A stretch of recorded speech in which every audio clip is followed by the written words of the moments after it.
Hello everyone, welcome to chemistry vision classes.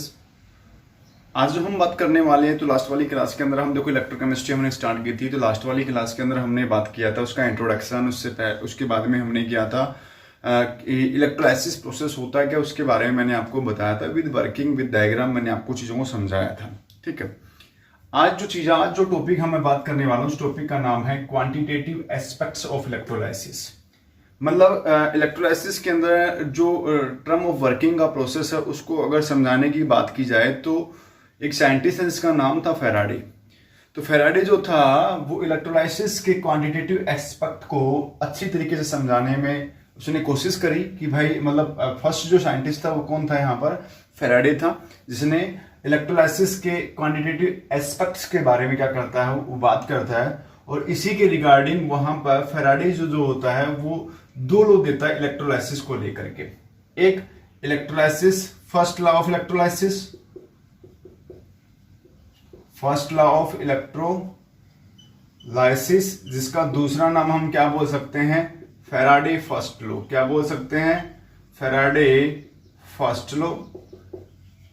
मतलब quantity मतलब mathematical term किस तरीके से वर्किंग करता है अगर हम बात करें तो उसको समझाने के लिए फेराडे ने अपने दो लॉ दिए। दूसरा है second law of thermodynamics, second law of thermodynamics का नाम आ रहा है इलेक्ट्रोलाइसिस, और दूसरा इसका नाम है वही नाम होगा जैसे फेराडे फर्स्ट लॉ है तो क्या नाम है इसका, second law, Faraday second law के बारे में।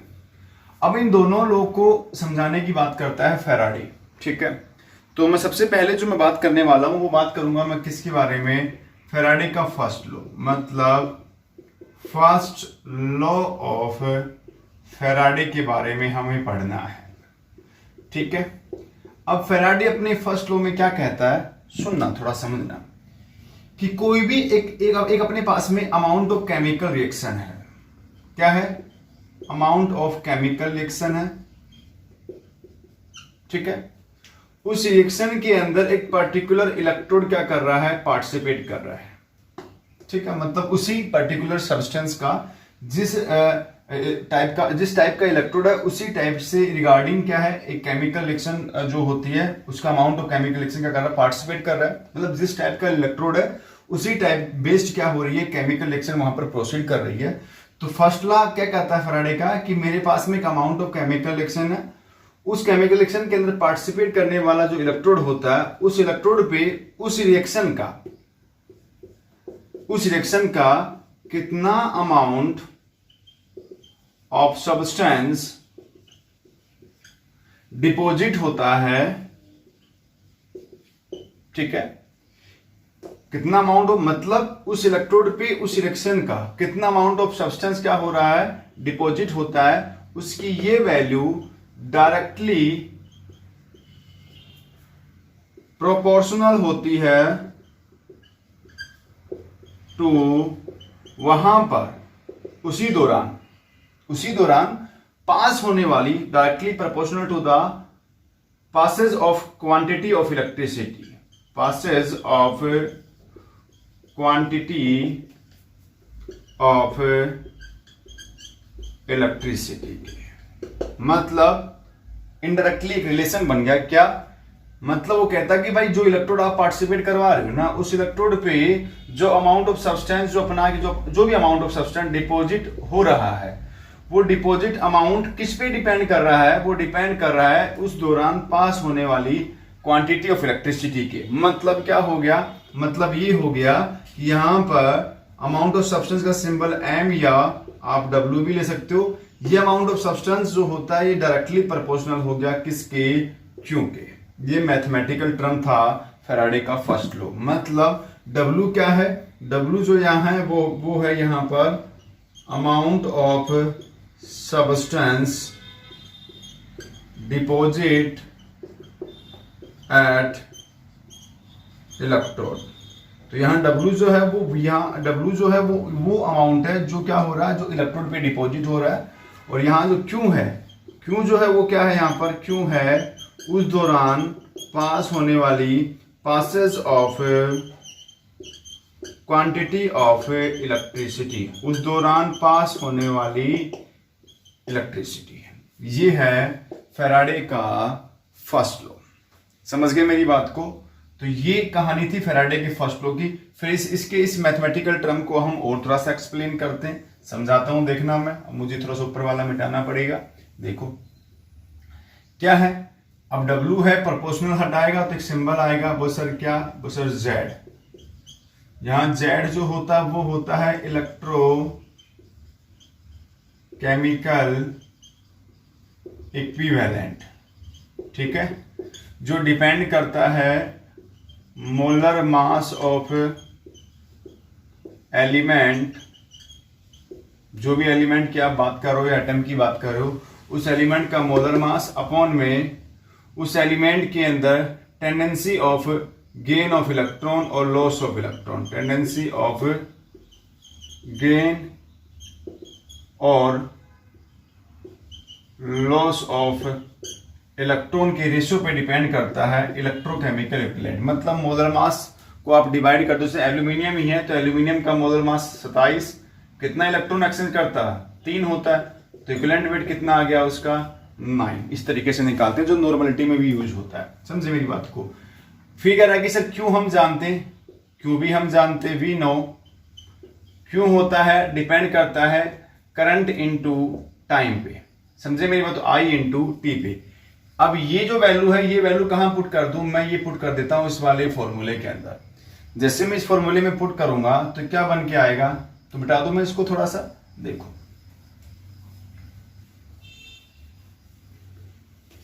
क्या बन के आया, वो सर ये बन के आया W is equal to Z into I into T. This is Faraday first law, ठीक है। ये मैथमेटिकल टर्म है फैराडे का, जो हम न्यूमेरिकल में यूज करेंगे डिपॉजिट अमाउंट निकालने के लिए। समझ गए मेरी बात को? तो ये रखना आपको ध्यान, ठीक है। तो tendency of gain of electron, loss of electron, या इसको हम मोलर मास अपॉन में क्या हो सकता है, ये हो सकता है क्वांटिटी ऑफ क्या, electron transfer, quantity of electron transference. मतलब किस क्या हो सकती है, क्वांटिटी ऑफ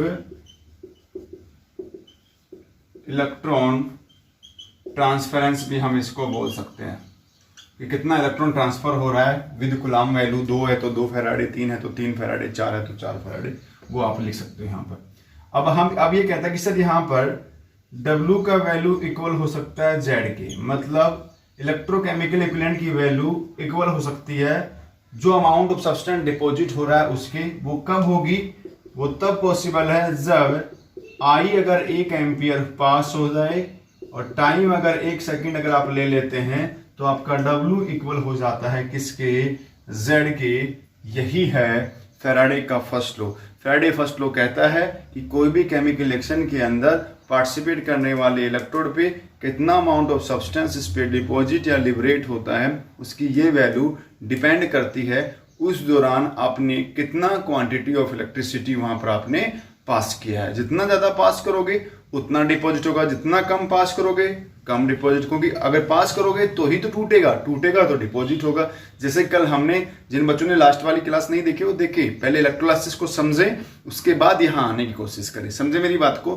तो ये बात करी हमने फैराडे के फर्स्ट लॉ की। नजर मारो एक बार क्या होता है फैराडे का फर्स्ट लॉ, देखो एक बार। समझ गए मेरी बात को?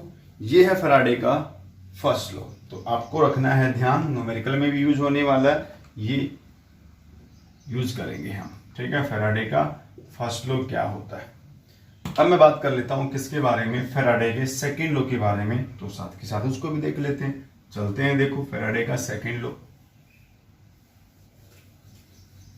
ठीक है। फैराडे सेकंड लॉ क्या होता है देखना भाई, ठीक है। अब है सेकंड लॉ ऑफ फैराडे। अब फैराडे का सेकंड लॉ क्या कहता है कि भाई 2 डिफरेंट इलेक्ट्रोलाइट्स ले लो, ठीक है। उन डिफरेंट मतलब कहने का मतलब कि सेम क्वांटिटी के अंदर अगर हम इलेक्ट्रिसिटी पास कर देते हैं किसके अंदर, किसी भी डिफरेंट इलेक्ट्रोलाइटिक सब्सटेंस के अंदर। मतलब आपने एक बीकर लिया, 2 बीकर लिए, दोनों बीकर के अंदर डिफरेंट इलेक्ट्रोलाइट डीप कर दिए, दोनों को एक सीरीज में कनेक्ट कर दिया, समझे मेरी बात को। फिर आपने क्या किया, सेम क्वांटिटी में आपने इलेक्ट्रिसिटी पास करी। मेरी बात समझ रहे हो, दोबारा बताता हूं। आपने दो डिफरेंट इलेक्ट्रोलाइट दिख रहे हैं आपको, ठीक है। दो डिफरेंट इलेक्ट्रोलाइट के अंदर उन्हीं दो, मतलब कहने का मतलब क्या करें कि तो दो डिफरेंट इलेक्ट्रोलाइट से बने हुए सॉल्यूशन के अंदर अगर आप उन्हीं टाइप्स ऑफ सॉल्यूशन का इलेक्ट्रोड अगर आप डीप कर देते हो, मतलब इमर्ज करते हो, मतलब अगर AgNO3 का सॉल्यूशन है तो आप उसमें सिल्वर का इलेक्ट्रोड लगा दो, कॉपर सल्फेट का सॉल्यूशन तो उसमें आप क्या लगा दो, कॉपर का इलेक्ट्रोड लगा दो, समझे मेरी बात को। तो सेम डिफरेंट इलेक्ट्रोलाइट, समझ गए मेरी बात को। दोनों को क्या कर दिया आपने, कनेक्ट कर दिया, किसमें, एक सीरीज के अंदर कर दिया। अब उसके अंदर क्या करते हो, जैसे आपने इसको सीरीज में अरेंज किया तो आपने क्या पास करी, आपने क्वांटिटी ऑफ इलेक्ट्रिसिटी पास करी। जैसे ही आपने सेम क्वांटिटी ऑफ इलेक्ट्रिसिटी दोनों इलेक्ट्रोड के लिए पास करोगे, तो मान लो ये कॉपर का, तो इसका अंदर कॉपर का इलेक्ट्रोड, कॉपर सल्फेट जो है वो इस पे आकर डिपॉजिट होने वाला है। जितना क्वांटिटी ऑफ इलेक्ट्रिसिटी आप पास करोगे उतना ज्यादा कॉपर सल्फेट का डिसोसिएशन होगा, उससे कॉपर निकलेगा और कॉपर जाकर के इस इलेक्ट्रोड पे डिपॉजिट हो जाएगा। वही कहानी इस वाले की है कि जब AgNO3 के सॉल्यूशन में ये इलेक्ट्रोड डीप होगा, तो जब आप क्वांटिटी ऑफ इलेक्ट्रिसिटी आप पास करोगे तो उतना ही अमाउंट ऑफ सब्सटेंस क्या होगा, Ag का इस पे डिपॉजिट होगा। मतलब जितना अमाउंट ऑफ सब्सटेंस इस पे डिपॉजिट हो रहा है, जब आपने सेम क्वांटिटी में इलेक्ट्रिसिटी पास करी, तो इसने अब क्या किया कि वो डिपॉजिट अमाउंट की वैल्यू इलेक्ट्रिसिटी के डायरेक्टली प्रोपोर्शनल ना करके किसके प्रोपोर्शनल कर दिया, उन्हीं कंपोनेंट के इक्विवेलेंट वेट के। और हम अच्छे से जानते हैं इक्विवेलेंट वेट लग just like quantity of electricity. क्यों? क्योंकि इक्विवेलेंट वेट जो होता है किसी भी एलिमेंट का, वो डिपेंड करता है उस सब्सटेंस के मोलर मास और उसके अंदर एक्सचेंज क्वांटिटी ऑफ इलेक्ट्रॉन पे डिपेंड करता है, जो एक तरीके से हम क्या बोल सकते हैं, इलेक्ट्रिसिटी का पैमाना बोल सकते हैं। क्योंकि वहां मोलर मास अपॉन में मैंने भी बताया था डिवाइड बाई कितना क्वांटिटी ऑफ इलेक्ट्रिसिटी विद पर मोल आप पास करते हो इलेक्ट्रॉन के लिए, वो उससे आपको डिवाइड करना होता है। तो मैं डायग्राम बनाता हूं, पहले देखना। पहले तो ये क्या होता है, बस ये मेरे पास में दो बीकर लिया हमने, ठीक है, ठीक है। दोनों बीकर के अंदर हमने दो दो इलेक्ट्रोड ले लिए। अरेंजमेंट उसी तरीके ही करना है, कैथोड एनोड दोनों में होना चाहिए, ठीक है। वही दो इलेक्ट्रोड मैंने यहां ले लिए।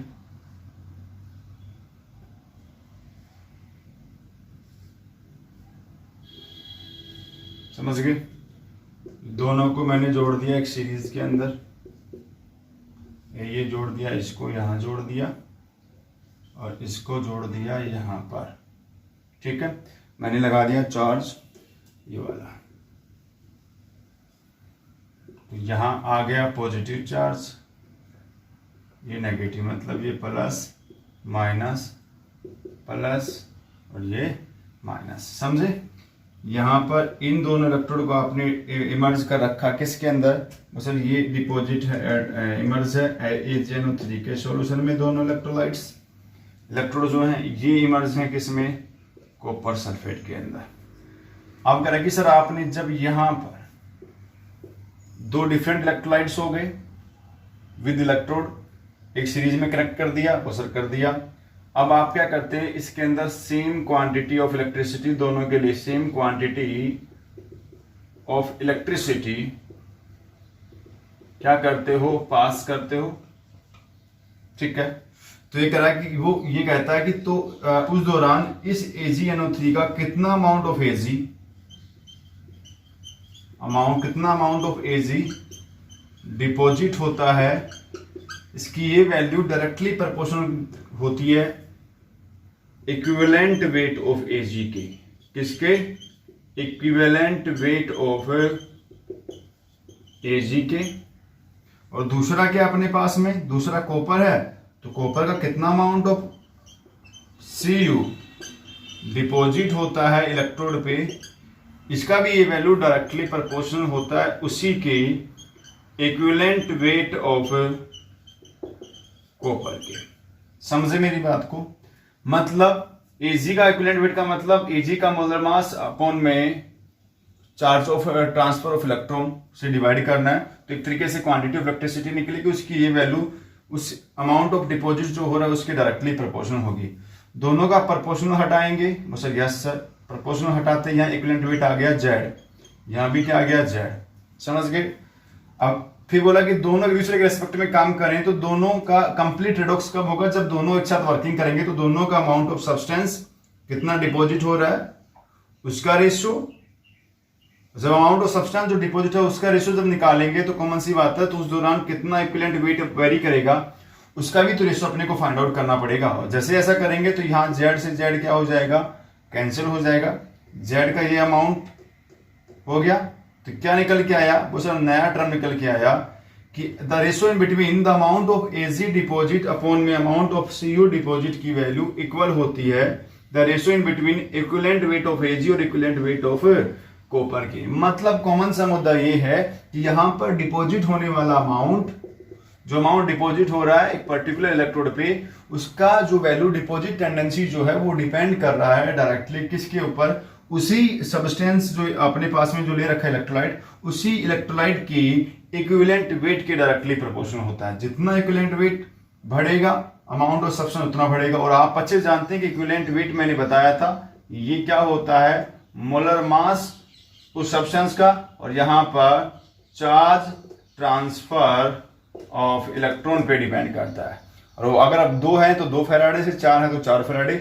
इसके रिगार्डिंग मैं आपको करवाऊंगा न्यूमेरिकल भी। तो ये था फैराडे का। तो मतलब फैराडे ने कुछ नहीं किया, सिर्फ स्टेटमेंट चेंज किया कि भाई अगर सिंगल इलेक्ट्रोड है, अगर सिंगल इलेक्ट्रोड के लिए डिपॉजिट अमाउंट निकालना तो बोलो उसकी वैल्यू तो डिपेंड कर जाएगी किसके ऊपर, डायरेक्टली डिपेंड करेगी क्वांटिटी ऑफ इलेक्ट्रिसिटी पे। जितना क्वांटिटी में अगर इलेक्ट्रिसिटी आप पास करोगे उतना ज्यादा डिपॉजिट होगा। पर अगर एक से ज्यादा अगर इलेक्ट्रोलाइट अगर हैं तो उनका कैसे डिपेंड करेगा, वो सर उनका हम एक सीरीज में इनको कनेक्ट करो, सेम क्वांटिटी में इलेक्ट्रिसिटी पास करो, और फिर क्या करते हैं कि सर उनका जो डिपॉजिट अमाउंट है वो उन्हीं सब्सटेंस के इक्विवेलेंट वेट के क्या होता है सर, डायरेक्टली प्रोपोर्शनल होता है। और जब 2 या 3 सेल आपस में आप इलेक्ट्रोलाइट आपस में कनेक्ट करके फिर अगर आप डिपॉजिट अमाउंट निकालते हो तो बोलो सर वहां पर हर एक वैल्यू जो होती है एक दूसरे के रेस्पेक्ट में रेशियो टर्म शो करती है। मतलब कैसे, सर ऐसे द अमाउंट ऑफ एजी, क्योंकि इसका तब निकलेगा जब ये वैरी करेगा, तो इन दोनों का डिपॉजिट अमाउंट का रेशियो इक्वल हो जाता है इन दोनों ही कंपोनेंट के इक्विवेलेंट वेट के रेशियो के। ठीक है, ये था फैराडे का सेकंड लॉ। तो आई होप चीजें आपको समझ में आ गई होंगी।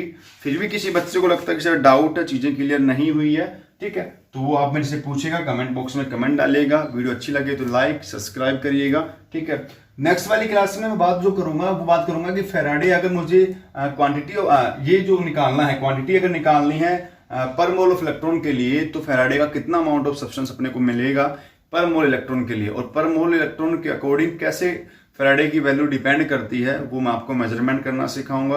किसी भी कंपाउंड का या किसी पर्टिकुलर आयन ऑफ एलिमेंट का अगर आपको क्वांटिटी ऑफ इलेक्ट्रिसिटी अगर निकालना है तो कैसे निकालेंगे, फैराडे वैल्यू निकालनी है तो कैसे निकालेंगे, वो सब चीजें मैं आपको सिखाऊंगा। तो मिलते हैं नेक्स्ट क्लास में नेक्स्ट वीडियो के साथ में। Thank you, take care, bye bye, सबा खैर, बाय।